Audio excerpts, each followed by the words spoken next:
Assalamualaikum. Ya, waalaikumsalam. Mari nak, silahkan masuk. Ya, duduk di sini ya. Ya, terima kasih Bu. Sepertinya ada kebutuhan tersendiri di dalam diri Nanda sehingga datang kemari menemui Ibu. Kalau Ibu boleh tahu, kira-kira apa itu?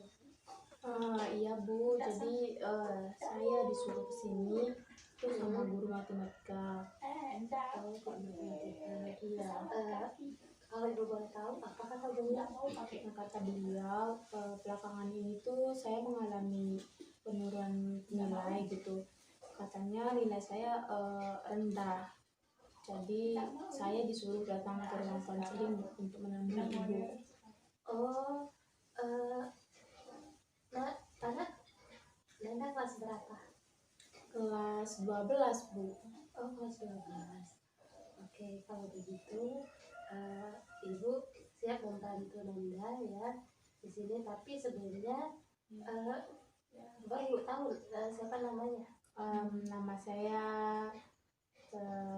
Yuli. Oh, Nak Yuli. Nak Yuli jurusan apa? Jurusan IPA Bu. Oh, asalnya dari mana? Dari Kelayu. Oh, dari Kelayu. Oke, kalau Ibu sendiri nama Ibu Dian ya, bisa dipanggil Ibu Dian. Nah, Ibu itu asalnya dari Solo. Oh iya, apakah Nak Yuli sebelumnya pernah melakukan konseling? Belum Bu. Belum, sama sekali belum. Iya. Oh, oke. Sekarang Ibu akan jelaskan apa itu konseling ya.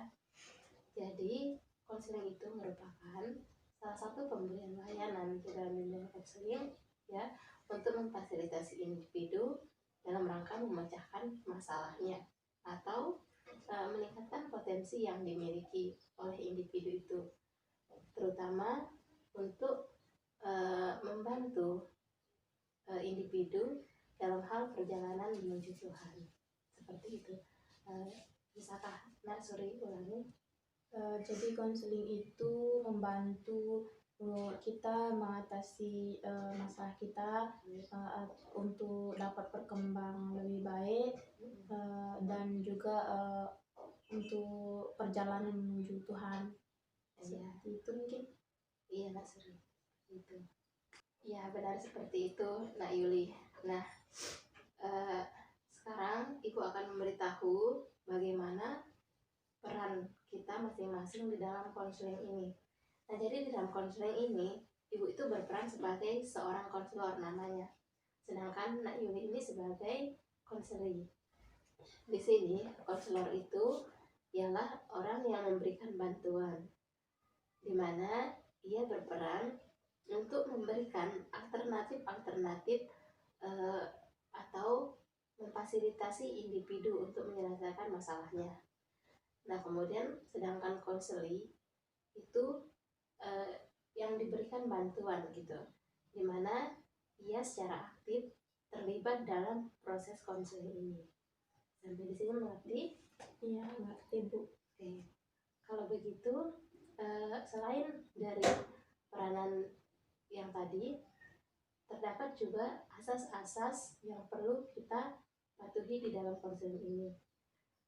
Terdapat 4 asas yang utama, yaitu asas kerahasiaan, asas keterbukaan, asas kesukarelaan, dan asas kenormatifan.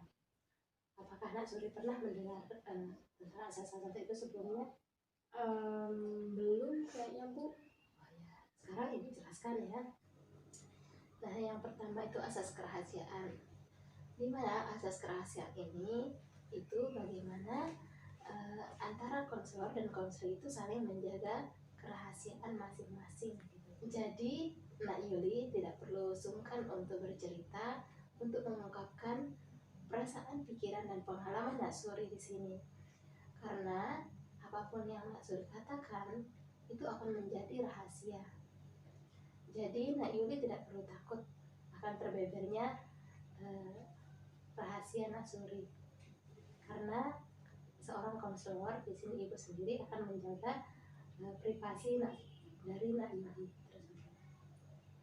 Sampai di sini bisa dimengerti? Iya, ngerti Bu. Apakah Mbak Yuli bisa mengulangi kata-kata Ibu yang tadi? Bisa. Hmm. Jadi asas kerahasiaan itu adalah dimana saya tidak perlu takut untuk mengungkapkan perasaan saya, pengalaman saya kepada ibu. Karena semuanya yang saya ceritakan itu tidak akan diketahui oleh orang lain. Iya, seperti itu ya, benar sekali. Mbak Yuli. Nah, asas yang kedua adalah asas kesukarelaan. Nah, di mana seperti yang tadi ya, Ibu lihat Mbak Yuli itu dengan sukarela datang kemari. Ya, Iya. apakah sebelumnya tidak ada paksaan untuk datang kemari? Kalau tidak ada. Ya, jadi di mana asas kesukarelaan itu adalah bagaimana eh, kita secara sukarela dalam melakukan konseling ini. Tidak ada unsur kepaksaan seperti itu. Bisa diulangi? Jadi asas kesukarelaan itu dimana saya secara sukarela datang ke sini Iya. untuk melakukan konseling. Ya, seperti itu masuk. Nah, yang ketiga ini adalah asas keterbukaan, di mana asas keterbukaan ini menghendaki kita untuk bersikap terbuka apa adanya tanpa ada unsur kepura-puraan. Nah, jadi di sini silakan Nak Suri mengungkapkan secara apa adanya, secara terbuka. Demikian, apakah bisa dimengerti? Bisa. Kalau begitu bisa Nak Suri ulangi perkataan Ibu yang tadi. Baik, asas kesukarelaan ya. Itu menurut saya yang saya pahami asas kesukarelaan itu saya harus secara terbuka menyampaikan semuanya tanpa ada kepura-puraan atau yang ditutup-tutupi. Iya, seperti itu. Nah, kemudian yang keempat adalah asas kenormatifan, di mana dalam proses konseling ini itu berjalan sesuai dengan norma ataupun aturan-aturan yang sudah berlaku. Seperti itu. Silahkan diulangi. Asas kenormatifan di mana konseling ini dilakukan berdasarkan norma-norma yang berlaku. Iya, benar sekali Kak Yuli ya, seperti itu. Oke, selanjutnya perlu Nak Yuli ketahui di sini bahwa adapun tujuan konseling itu adalah mempelajari penyebab yang menjadi penghambat dalam perjalanan menuju Tuhan. Seperti itu. Apakah Nak Suri bisa memahaminya? Iya Bu. Ya. Kalau begitu, bisakah kita lanjut ke tahap selanjutnya? Iya bisa. Nah, tapi sebelumnya perlu Ibu beritahu ya bahwa di sini kita tidak boleh terputus asa dari rahmat Allah, bahwa segala apapun permasalahan kita, bagaimanapun besar dosa seorang umat ya, itu akan diampuni oleh Allah Subhanahu Wa Taala. Nah, Yuli itu harus tetap yakin akan hal tersebut ya. Nah, di sini Ibu perhatikan ada sebuah kesedihan tersendiri di dalam diri Nak Suri. Apakah Nak Yuli? Apakah benar demikian? Lalu bisakah Nak Yuli menceritakan seperti apa itu? Iya Bu, sepertinya saya terlalu overthinking gitu. Jadi segala sesuatu sekecil apapun masalah itu saya merasa berat Bu untuk menjalaninya. Oh, seperti itu. Kalau Ibu boleh tahu contohnya seperti apa? Contohnya seperti ketika nilai ujian semester kemarin itu nilai saya tuh menurun drastis. Biasanya saya masuk 3 besar, tapi kemarin itu waktu pembagian nilai saya bahkan tidak berada di peringkat 5. Tapi di peringkat 8, dan ini tuh membuat saya merasa frustasi. Seperti itu ya. Iya Bu. Ibu bisa mengerti bagaimana perasaan Nak Yuli ya. Selanjutnya bisakah Nak Yuli mendefinisikan bagaimana perasaan Nak Yuli yang saat ini? Ya tentunya saya merasa sangat sedih Bu. Saya tidak tahu apa yang sebenarnya terjadi pada diri saya. Padahal saya mengira kalau saya sudah melakukannya dengan benar dan belajar dengan giat Bu. Tapi sepertinya teman-teman saya yang lain berusaha keras melebihi usaha saya. Terus yang membuat saya lebih sedih lagi yaitu respon ibu saya yang dimana beliau itu terlihat kecewa dan namun tetap memberikan semangat buat saya. Terus itu membuat saya merasa bersalah gitu. Padahal ibu saya itu selalu setia mengantarkan saya ke sekolah, kemudian menjemput saya juga, bahkan kadang dia juga membawakan bekal untuk saya ke sekolah Bu. Itu semua mengingatkan itu semua saya jadi sedih Bu, mengingat perlakuan ibu saya. Di sini ibu bisa memahami bagaimana perasaanmu. Tentunya kamu pasti sangat sedih ya, sangat sedih, apalagi mengingat ibu gitu, sikap ibu ya.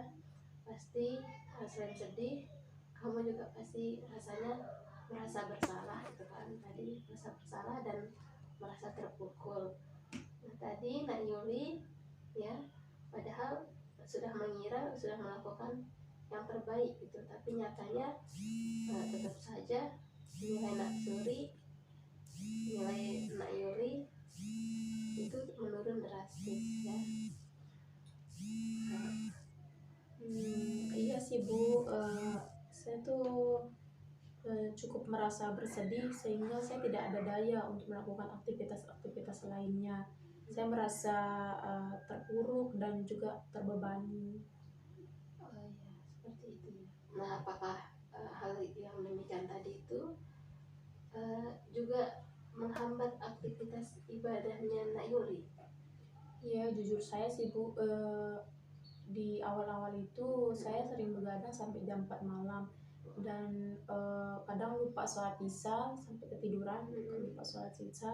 Terus juga subuhnya itu saya bangunnya kesiangan jadi nggak sholat subuh. Astagfirullahaladzim ya. Mari kita sama-sama beristighfar ya. Astagfirullahaladzim. Nah, terus apakah Nak Yuli menyadari sikap Nak Yuli tersebut? Apakah Nak Yuli merasa bahwa itu adalah tindakan yang benar gitu? Iya, saya menyadari tindakan itu tidak benar. Saya sudah melakukan kelalaian. Alhamdulillah ya jika Nak Yuli sudah menyadari kesalahan diri sendiri. Nah, namun jangan lupa selain membuat lebih giat, Ibu harap hal ini juga bisa membuatmu semakin dekat dengan Tuhan. Yakinlah bahwa Allah adalah satu-satunya tempat bergantung dan tempat memohon pertolongan. Iya Bu, saya memahaminya. Ya, Ibu sangat bersyukur ya karena Nak Yuli mau mengakui dan menyadari kesalahan diri sendiri serta telah merasakan akibat dari tindakan Nak Yuli tersebut. Apakah itu artinya Nak Yuli bersedia untuk belajar memperbaiki diri dan bertaubat dan kembali ke jalan Tuhan melalui terapi ini? Iya, saya mau Bu. Saya juga tidak ingin seperti ini. Apakah Ibu mau membantu saya? Ya tentu saja Nak. Dengan izin Allah, insya Allah Ibu siap membantu Nak Yuli. Tapi apakah Nak Yuli sudah berwudu sebelum datang kemari? Belum, Bu. Kalau begitu, mari ikut bersama Ibu. Kita berwudu bersama karena setelah ini Ibu ingin mengajak Nak Yuli mentadaburi isi Al-Quran sebagai upaya untuk muhasabah diri. Baik, Bu. Oke, kalau begitu mari Ibu antar untuk pergi berwudu. Kita berwudu bersama-sama ya. Ya, Mari.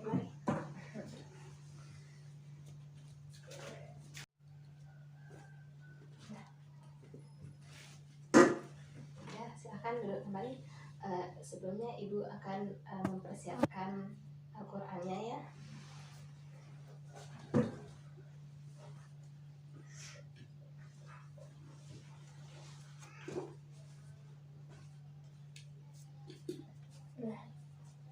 Nah, baik. Ini Al-Quran untuk Nak Yuli dan ini Ibu. Nah, sekarang mari kita sama-sama buka Quran Surah Al-Hadid ayat 22 sampai 23. Silakan dibuka. Bagaimana, sudah ketemu? Iya, Bu. Oh ya, ya. Nah, selanjutnya apakah Ibu bisa memintamu untuk membaca terjemahan ayat ini? Silakan. Iya, Bu. Ya, Ibu akan menyimak.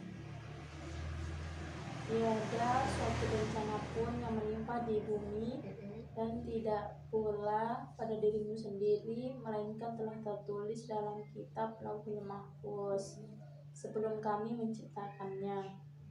Sesungguhnya yang demikian itu adalah mudah bagi Allah. Kami jelaskan yang demikian itu supaya kamu jangan berduka cita terhadap apa yang luput dari kamu, dan supaya kamu jangan terlalu gembira terhadap apa yang diberikannya kepadamu. Dan Allah tidak menyukai setiap orang yang sombong lagi membanggakan diri. Ya, terima kasih banyak ya.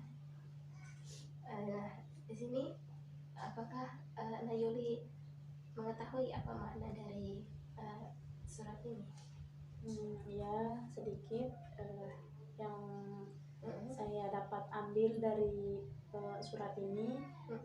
Jadi semua yang menimpa, musibah yang menimpa kita di bumi itu sudah ketentuan dari Allah. Itu sudah dituliskan sebelum bencana itu terjadi di kitab yang dinamakan Lauhul Mahfuz. Terus juga dijelaskan ini dikabarkan di dalam Al-Quran supaya kita jangan terlalu berduka cita secara berlebihan, dan juga supaya kita jangan terlalu bergembira dengan apa yang diberikan oleh Allah Subhanahu wa Ta'ala kepada kita, karena Allah itu tidak menyukai orang yang sombong dan juga membanggakan diri. Ya, seperti itu. Jawabanmu sudah benar ya, sudah tepat.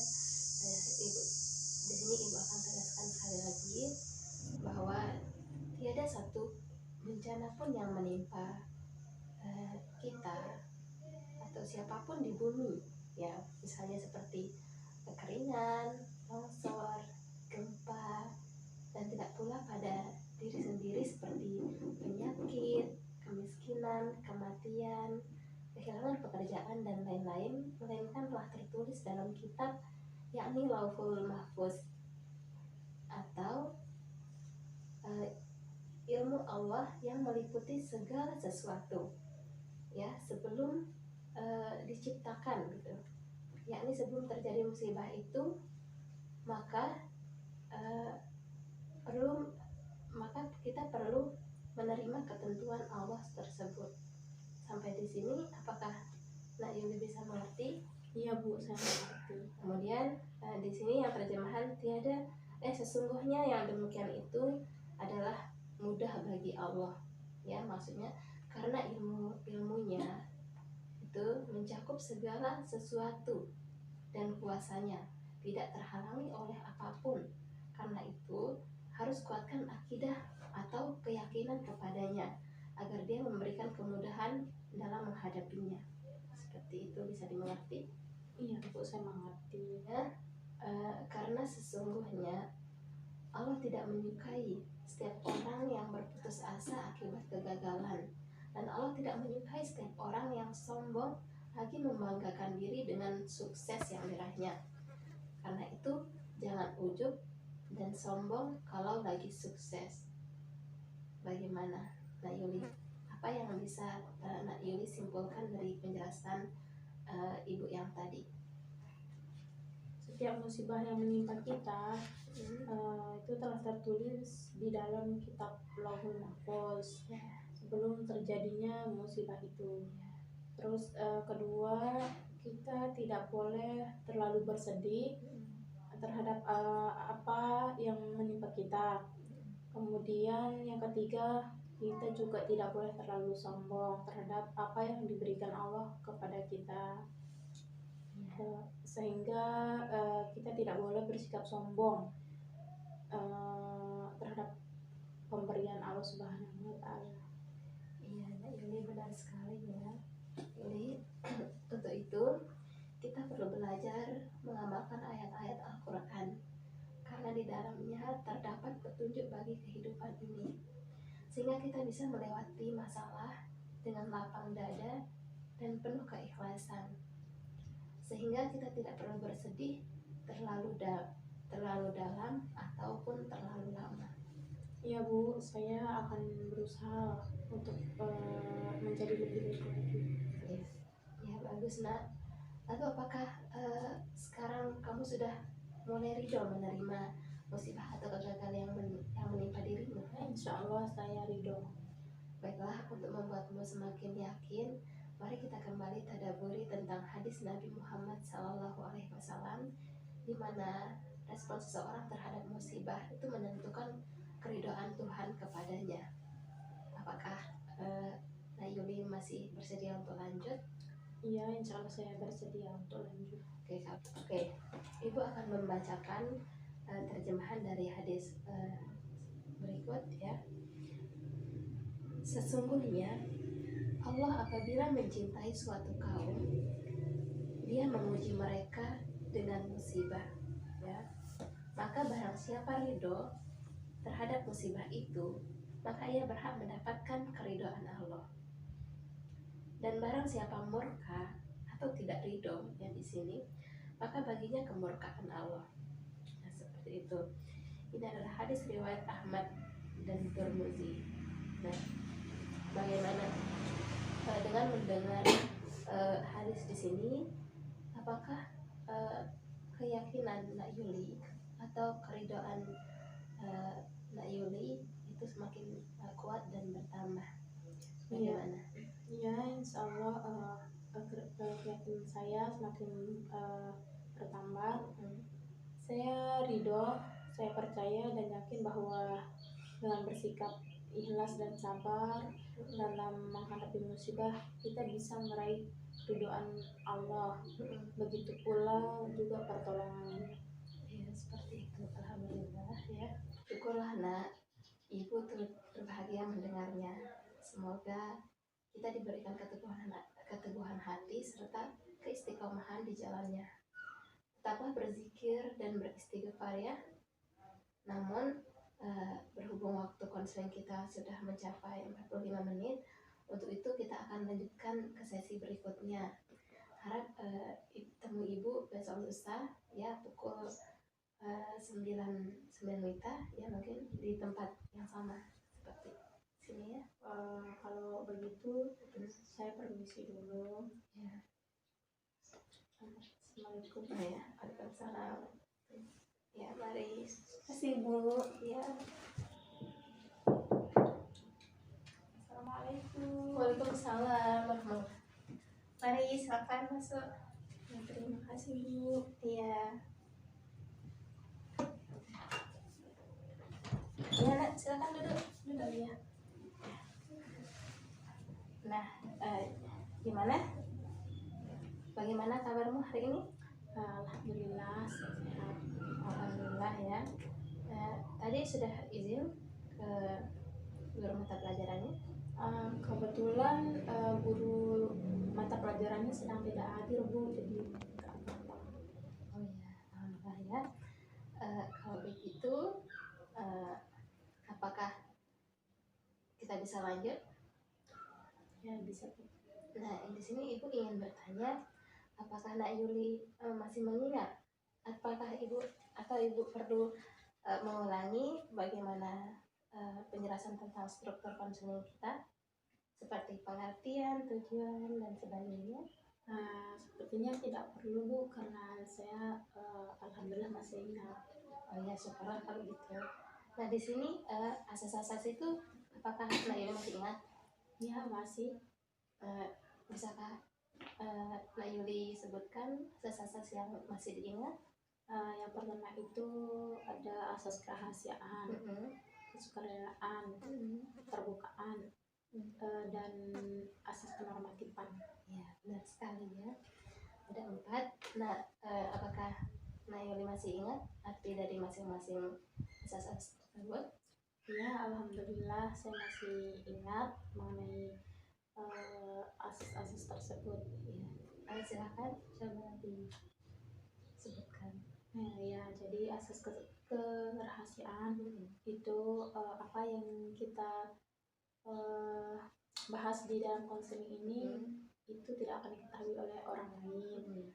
Terus asas kesukarelaan, saya secara sukarela mengikuti konseling. Asas keterbukaan, saya harus secara terbuka menyampaikan semuanya tanpa ada yang ditutupi ataupun direkayasa. Yang terakhir itu asas kenormatifan, dimana saya konseling yang kita jalani itu berdasarkan norma-norma yang berlaku. Ya, benar sekali ya. Syukurlah kalau Nak Yuli masih ingat. Kalau begitu, bisakah kita lanjut ke tahap berikutnya lagi? Iya bisa. Oke, baiklah. Nah, apakah Nak Yuli masih ingat terkait dengan kesimpulan dari konseling kita pada pertemuan pertama itu? Iya masih Bu, bahwa kesimpulannya itu kemarin kalau tidak salah bahwa setiap musibah yang kita alami itu merupakan ketetapan dari Allah Subhanahu Wa Taala. Jadi kita tidak boleh bersedih terlalu lama. Selain itu kita juga tidak boleh sombong atau membanggakan diri, karena Allah itu tidak menyukai orang-orang yang sombong atau yang membanggakan dirinya. Juga tidak menyukai orang yang ujub, orang yang berputus asa akibat sebuah kegagalan. Oleh sebab itu kita perlu ikhlas dan juga ridho untuk menerima segala ketetapan Allah Subhanahu Wa Taala. Syukurlah kalau begitu. Nah, tapi apakah Nak Yuli sudah mengamalkannya dalam kehidupan sehari-hari? Insya Allah sudah. Nah, bisakah kamu menceritakannya kepada Ibu? Baik, saya merasa lebih agak ringan aja sih Bu. Namun di sisi lain saya juga merasa ada sesuatu yang masih mengganjal di dalam diri saya, sehingga saya sedikit agak mengalami kesulitan di dalam merubah diri saya, merubah kebiasaan saya. Kalau Ibu boleh tahu kebiasaan yang bagaimana itu?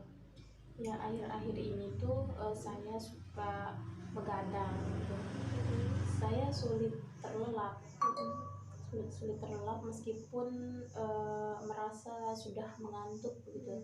Saya juga seperti terpaku pada jam.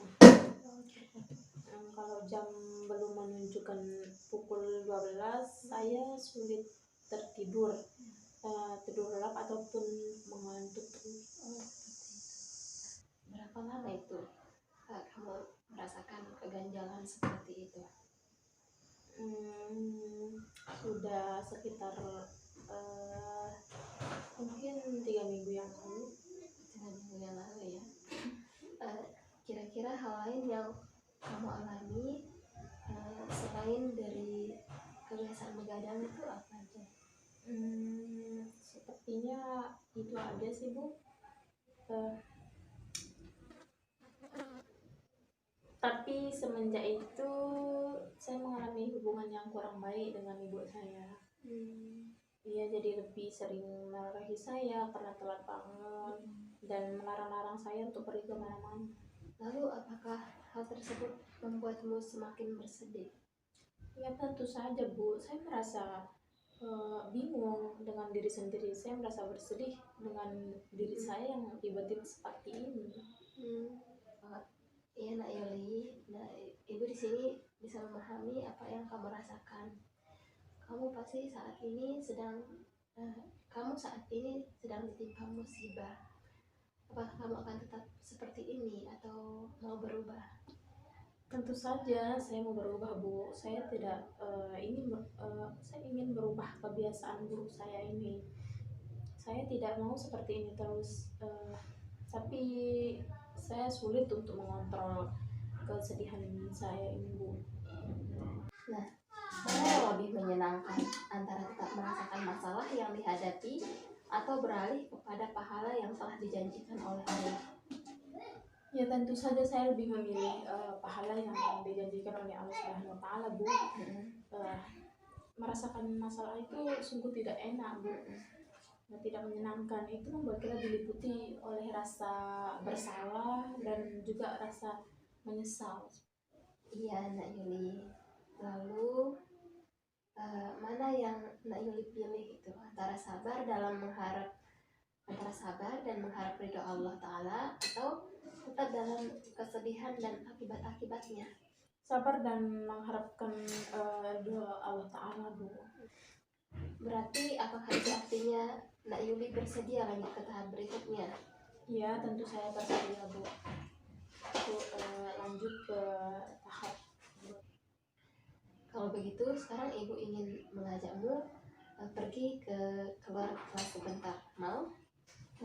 Tapi Bu, kalau boleh tahu kita ngapain ya keluar? Ibu akan menunjukkan sesuatu kepadamu. Mari ikut ya. Ayo.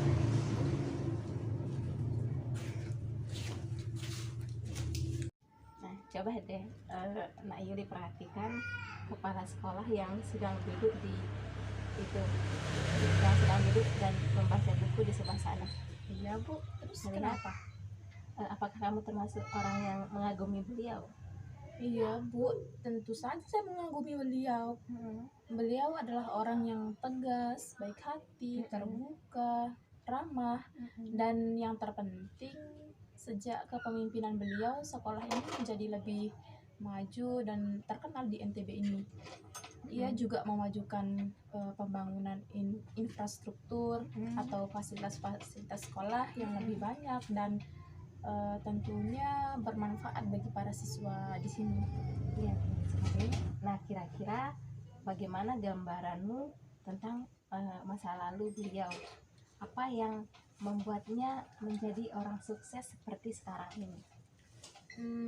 Menurut saya ia yang sosok yang gigih dan bekerja keras Ibu, dan dia sosok yang rajin saat menimba ilmu di sekolahnya yang dulu. Ya seperti itu. Nah, iya Nak Yuli, ibu juga yakin seperti itu ya. Tapi di balik semuanya, apakah kamu tahu bahwa beliau adalah seorang yatim piatu sejak kelas 12 SMA? Innalillahi, malang sekali ya nasibnya Bu, saya baru tahu loh sekarang. Ya, jadi ceritanya tuh beliau dulu pas kelas 2 SMA itu orang tuanya meninggal akibat kecelakaan maut. Nah, jadi sehingga beliau itu di sana merasa sangat terpukul dan terpuruk untuk waktu yang sangat lama. Nah, bahkan sampai hari kelulusannya. Sampai di sini apa yang bisa kamu bayangkan? Dia pasti sangat merasa sedih sekali ya Bu.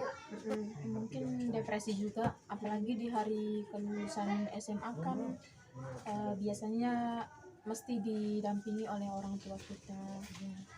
Beliau bahkan tidak menghadiri acara kelulusannya. Ia cukup merasa terpuruk gitu melihat teman-temannya yang lain itu berbahagia dengan orang tuanya, sedangkan ia saat itu sudah tidak memiliki salah satu orang tua gitu kan. Kamu ya bisa kan bayangkan bagaimana terpuruknya beliau saat itu. Nah padahal dulu beliau itu sempat dikonseling di sekolahnya, tapi nyatanya itu tidak berhasil. Itu malah membuat beliau semakin sedih dan semakin terpuruk.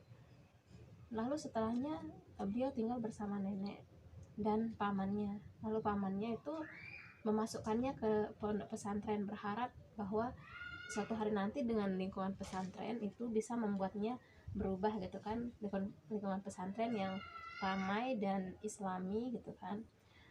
Tapi nyatanya pada awalnya itu beliau tetap aja gitu terpuruk, malah beliau tuh introvert, tertutup dan tidak ingin berkomunikasi dengan orang lain.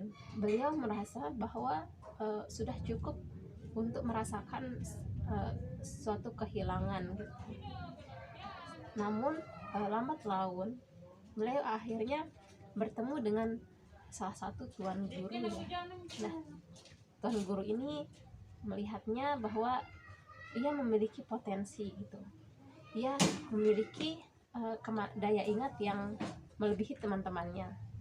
Ia juga memiliki potensi yang lebih dari yang terlihat gitu. Akhirnya tuan guru ini mengajaknya berkomunikasi sampai akhirnya beliau itu dibimbing untuk menghafalkan Al-Quran gitu, dan benar saja gitu dalam waktu 2 tahun itu beliau mampu menghafal Al-Quran, bahkan lebih cepat dari teman-temannya yang lain.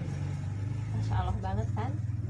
Nah di sana akhirnya ia memutuskan untuk melanjutkan studinya ke perguruan tinggi negeri ya yang ada di Yogyakarta waktu itu. Dan dengan berbekal hafalan 30 juznya, ia akhirnya diterima dengan beasiswa full.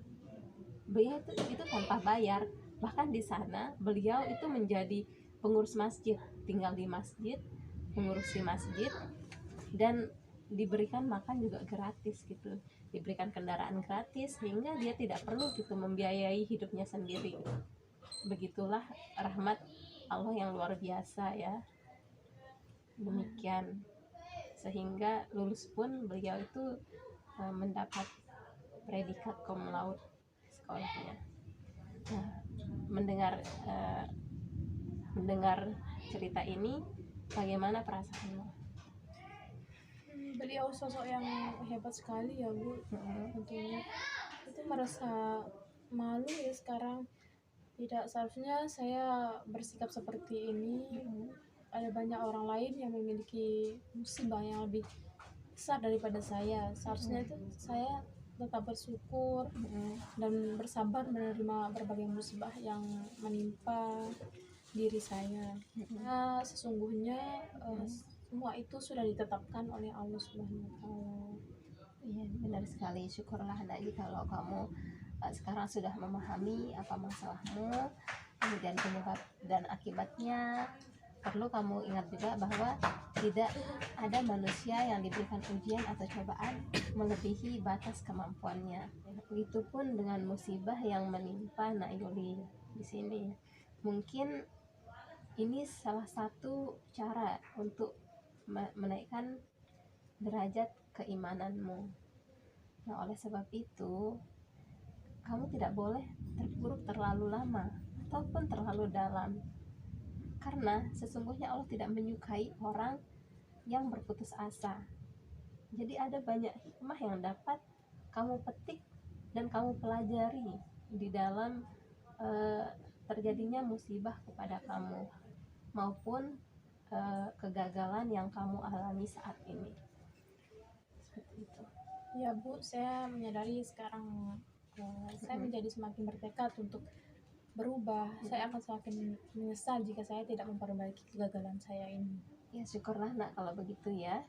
Kalau gitu ayo kita kembali ke dalam ruangan ya. Lebih baik kita diskusikan di sana lebih lanjut. Ayo. Baik.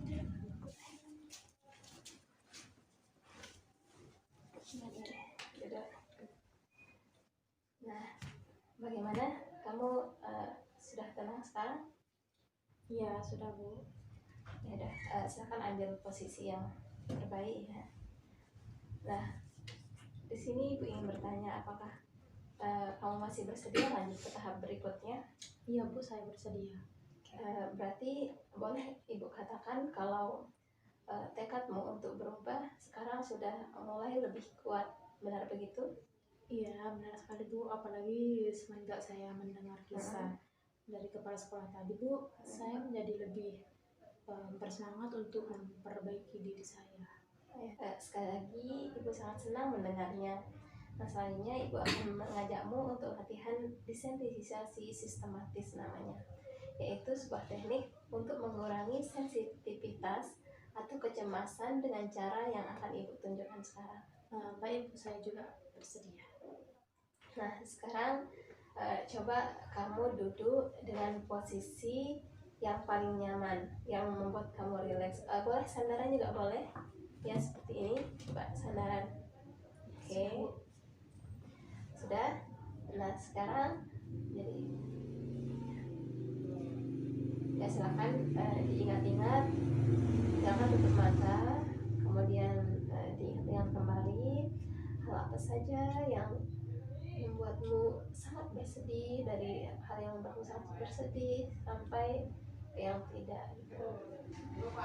Ya, kalau sudah siap ya bisa dikemukakan ke mata. Sudah? Ya, bagaimana?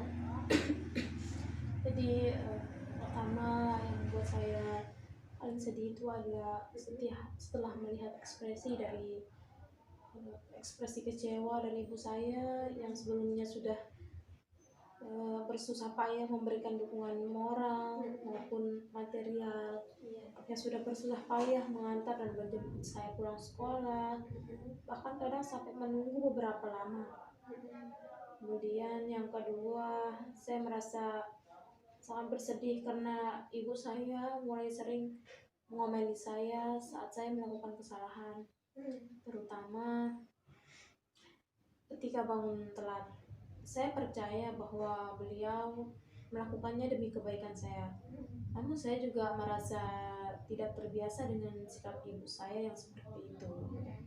Yang ketiga adalah karena nilai saya menurun drastis, di mana biasanya saya berada di posisi peringkat ketiga, tapi sekarang malah menjadi peringkat ke-8.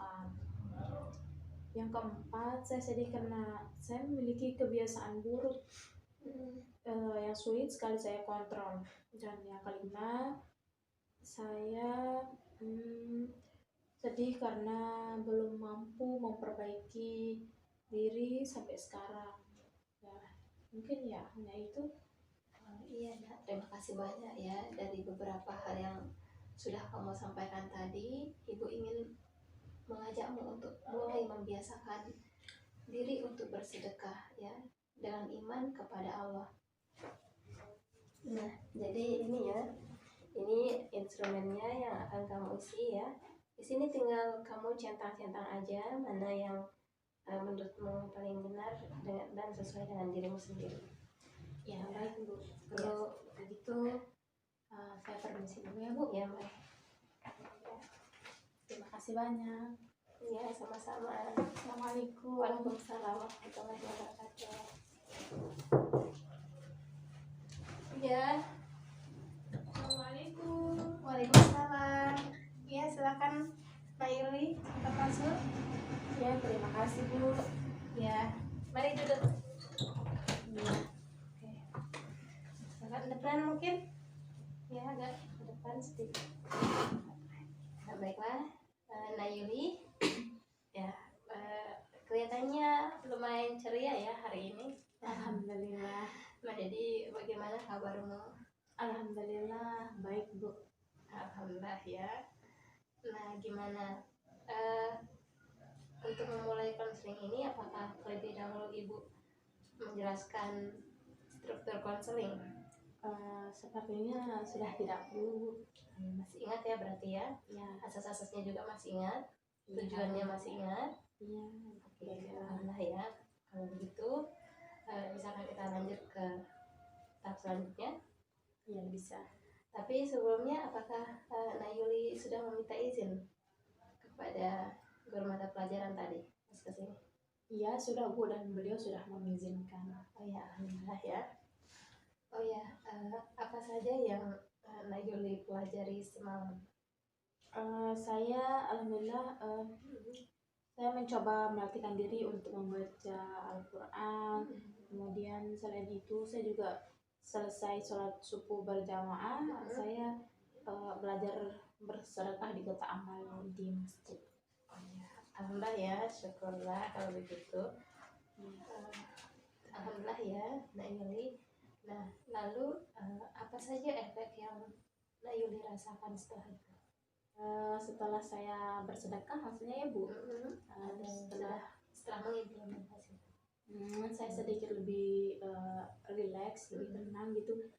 Seolah-olah masalah yang saya hadapi itu sedikit demi sedikit alhamdulillah sudah berkurang, sudah ringan seperti itu. Ya, alhamdulillah ya. Nah, selanjutnya Ibu ingin melihat hasil dari jawaban dari instrumen yang kemarin Ibu bagikan, misalkan Ibu lihat. Oh iya Bu, Ibu sudah saya isi. Lihat dulu ya. Mengenai jawaban ini, ya, sekarang kita akan bahas bersama-sama ya, bagaimana kelanjutannya agar Ibu bisa menilai bagaimana muhasabah dirimu ya. Nah, di sini Ibu ingin mengetahui ya bagaimana jawabanmu dan alasan yang mendasarinya. Apakah kita bisa lanjut? Tentu bisa Bu. Oke, sekarang kita bahas bersama-sama ya, kita perhatikan bersama-sama di sini ya. Ya, bahwa saat ini Ibu menilai bahwa tekadmu semakin kuat untuk berubah. Nah, bagaimana itu? Apakah benar demikian? Iya Bu, benar. Saya sangat yakin saya sudah bertekad, mempunyai tekad yang kuat sekarang. Syukurlah ya kalau begitu, tapi perlu Nak Yuli ketahui bahwa bertekad saja itu tidak cukup gitu. Tekadmu itu tidak akan kuat tanpa dibarengi dengan bertawakal. Bahwa bertawakal itu membuat tekadmu menjadi lebih kuat. Kita sandarkan keinginan kita atau tekad kita hanya kepada Allah Subhanahu wa Ta'ala, dan percaya bahwa hanya Allah lah yang dapat menolong kita, yang dapat memberikan kita petunjuk ya. Seperti itu. Bagaimana menurutmu? Iya Bu, saya mengerti dengan apa yang Ibu sampaikan. Begitu, apakah kamu sudah siap untuk berubah dari sekarang? Iya siap Bu, insya Allah. Apakah kamu siap menghadapi segala bentuk cobaan dan rintangan ke depannya? Insya Allah saya sudah siap menghadapi segala bentuk cobaan dan rintangan yang akan terjadi ke depannya. Nah, kalau begitu sesi konseling pada tahap ini kita akhiri ya, karena Ibu menilai perubahanmu serta tekadmu itu sudah sangat baik. Tinggal sekarang bagaimana kamu mengimplementasikannya di dalam kehidupan sehari-hari. Nah, nanti Ibu Guru akan terus memantau bagaimana perkembanganmu selanjutnya. Jadi berhubung waktu sudah habis, ya sekarang kamu silahkan kembali ke kelas ya. Ya, dan jangan lupa ya, amalkan apa yang Ibu Guru sudah pesankan dari pertemuan-pertemuan sebelumnya. Ya, insya Allah saya akan mengamalkan hasil dari pertemuan-pertemuan kita sebelumnya. Ya, kalau begitu ya. Ya, kalau gitu saya pamit ke kelas dulu Bu. Ya, Terima kasih banyak. sama-sama. Assalamualaikum warahmatullahi wabarakatuh. Waalaikumsalam warahmatullahi wabarakatuh.